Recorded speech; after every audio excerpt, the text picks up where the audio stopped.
It wouldn't be the British Grand Prix without the threat of rain to spice up the action. Dark clouds gathered on Saturday morning, so most drivers were keen to sacrifice their pre-qualifying run so they could complete their qualifying lap before the weather deteriorated. Michael Schumacher had a dubious spin.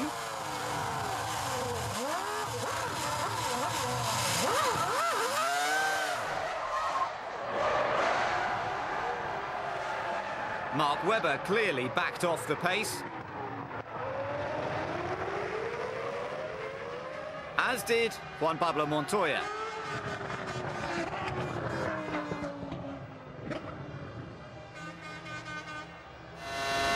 The clouds got darker, but the rain did stay away.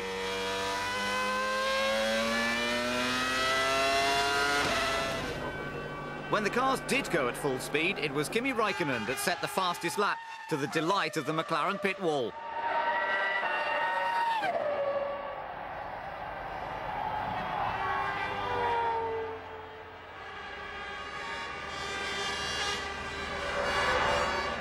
But there were few smiles to be had once the paddock learned of the sudden death of Minardi sporting director John Walton on Friday night. John had worked with Lotus, Benetton, Prost and Jordan over the years before moving to Minardi in 2002.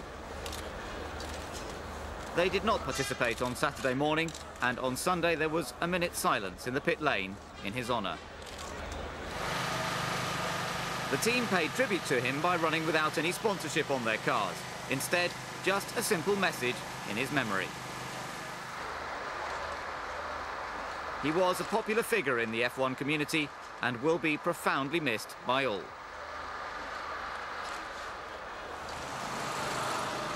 Silverstone is the home Grand Prix for many of the teams, so it's particularly rewarding for McLaren to see Raikkonen on pole for the first time this season. 4 drivers had engine changes over the weekend. Fernando Alonso was one of them. He lines up 16th. At the front, Kimi has to keep an eye on Rubens, Jensen and Michael behind. But no worries, the McLaren has an awesome start. Alonso was squeezed off the grid and isn't quite up to speed.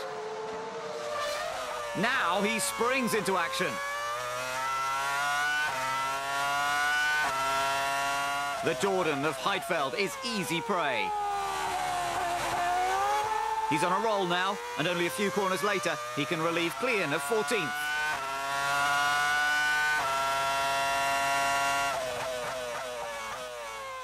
Lap 11 and McLaren are preparing for the first round of stops. Kimi Raikkonen is in, and Michael takes the lead as Button and Barrichello have made their stops. The mechanics do all they can to keep their man at the front.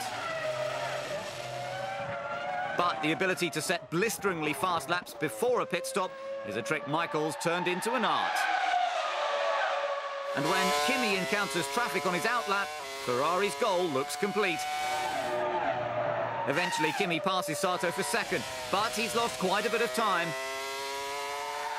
And there's more to be lost. Now he has the battling Minardis to contend with. BAR had high hopes for this weekend, but a resurgent McLaren was not in the game plan. Their drivers are in a different race to the front runners, and Sato's going backwards. Webber just stole third. Now Massa and Button ease past.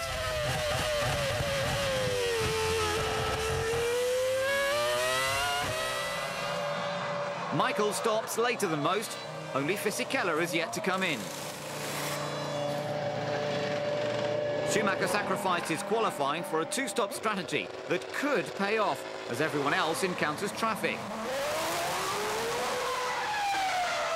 Backmarkers or not, even Ferrari must be surprised when Michael takes the lead from Kimi. Now it's Raikkonen who must play catch-up. He may have just lost the lead, but this is a very motivating sight for the team that suffered so much this season.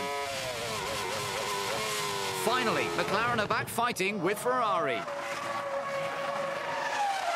By the second round of stops, Barrichello has joined the crusade. Kimi is second and desperate for a good finish.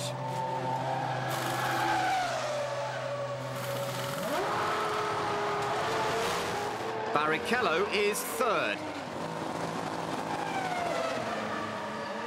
And there's no change when they exit the pit lane.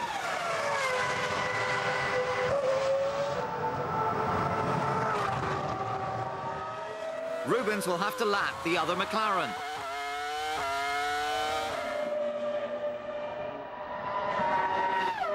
It's a very difficult weekend for Minardi, but now Bruni's premature exit causes minor injuries to several of the crew. So Baumgartner said that he would get to the end of the race for John. It was a valiant attempt, but he's forced to retire with a blown engine.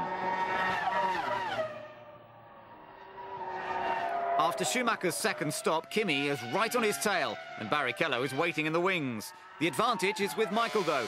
He won't have to pit again.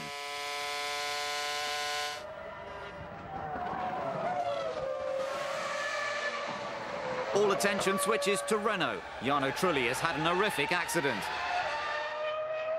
His car is strewn across the track. It looks like a rear suspension failure caused him to spin in the middle of bridge. There's debris everywhere, but somehow Jarno escapes without injury. The safety car will have to be deployed, sending many cars into the pit to make their third stops.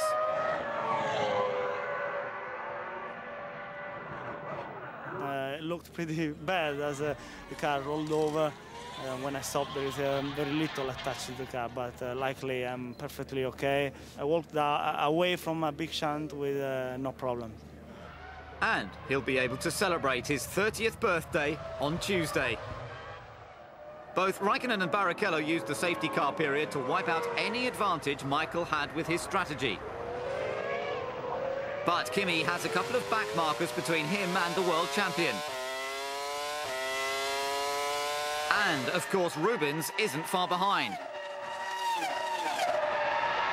Kimi makes light work of the Jaguar and Toyota to start reeling in Michael. But Rubens is quicker than him in the first sector and keeping him in sight. Montoya can't repeat last year's second place, but he did use the safety car to get ahead of the two-stopping Fisichella for fifth. There's no halting the Ferrari winning machine, even though it's a home track for many of their rivals. Michael Schumacher takes his 80th Formula One win. But Raikkonen and Barrichello kept him working until the end. Both world titles look to be in Ferrari's grasp. Fisichella had an excellent race despite starting from the back, and Webber bagged a point for Jaguar, but all the talk was of the McLaren resurgence. Finally we got some results for the team, and it's good because after the really difficult start of the season it was nice that some things are started going right way, and all the hard work what we have done with the 19B started to work.